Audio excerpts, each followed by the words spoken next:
Hi, my name's Phil. I like talking about politics, and in this video I'd like to discuss what looks like an interesting House of Commons petition which is calling for a new general election. The premise of the poll is that Labour have broken promises, but have they? And without having to rely on people who are openly biased, like myself, to make arguments, how can you tell?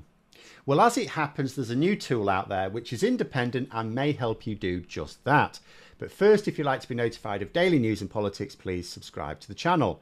So let's look at the poll first. It states, I would like there to be another general election. I believe the current Labour government has gone back on promises they laid out in the lead up to the last election. The author is a Michael Westwood. Now, I'm sure there's lots of Michael Westwoods around the UK. It is interesting to note, however, I did have a quick look. Are there any famous Michael Westwoods? There is a Michael Westwood who runs a company called Michael Westwood Wealth Management. Now, I don't know that this is the author of the petition, by the way. But, I mean, what do you think? Is this possibly another attempt by the super wealthy or those acting on behalf of the very, very wealthy to try to attack the number one threat to that obscene level of wealth, a Labour government? But anyway, the petition has racked up a lot of signatures. I mean, a lot, hundreds of thousands. May actually be 1 million by the time this video comes out. In fact, on current trajectory, I think it would be. I think it'll have overgone that. I saw a suggestion that the data profile looked a bit suspicious in terms of bot activity, but I will leave that to data experts. Couldn't possibly comment. Of course, if bots are involved in pushing the numbers up, then that would, of course, encourage more real people to sign as well. Also, Ben Walker, who's a polling analyst, came up with a pretty good correlation between the signatures, which you can get on a constituency by constituency basis, so you can get those data, and Reform UK votes for those same constituencies. Interesting. I wonder if there's a suggestion here that either, because I'll tell you what's not happening. There's nothing organic about this. There's definitely a push to get people to sign this petition, as there often is, right? But the fact that it correlates so strongly to Reform UK votes, does that mean Reform UK are effectively mobilising people via their mailing lists? Or have they just passed on the data they've harvested from people who signed up to them to bot farms? But I will just say you do have the process for those who've never done this before on the petition site. So you have to give like postcode and stuff like that and an email. And then you have to click a link in an email that's sent to you for verification purposes. So it's not as simple as just nicking people's data. But it could indicate that Reform UK, if we assume that these are actually real people and that it's not actually bot driven, because I don't know, it could actually indicate that Reform UK have now got a very effective way of mobilising a lot of people to at least click a box online very effectively. That could be a bit ominous for the next few years, couldn't it? Although, despite some people saying that if it reaches 1 million signatures, it's a clear will of the people, consider that even if it can be shown to be 1 million real people, or 2 million, or 3 million, it's still nowhere near the number reached requesting a second Brexit referendum. From memory, I think there were 2 of those. I think one of them got over, I'm sure one of them got over 6 million. I think another one might have got about 4.5 million as well. And the government of the time, Conservative government of the time in this case, had no problem rejecting that. And do you know why? Because a petition can only do 2 things. If the petition reaches 10,000 signatures, you will get a government response. They're usually fairly worthless.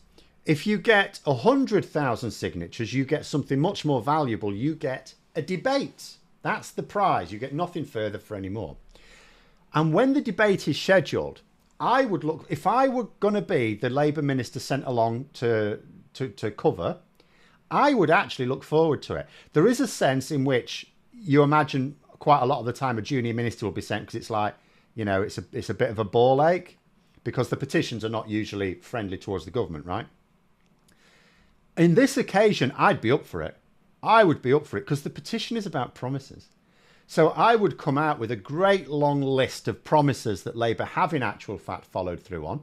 I'd be using it as a free way to promote the work Labour are doing to fix the country and even sneak in a few Tory promises that objectively did get broken. Where are those new hospitals? What happened to those NHS waiting lists? They only seem to be coming down after we won power. Or what about those boats then? And as for the wording of the petition itself, I could, if I was the relevant minister sent along, I could end by saying, but I can absolutely answer the question, because the poll says, I would like there to be another general election, to which I could say, well, you're in luck, because there's going to be another general election. It's going to be in probably a bit over 4 years. You're welcome.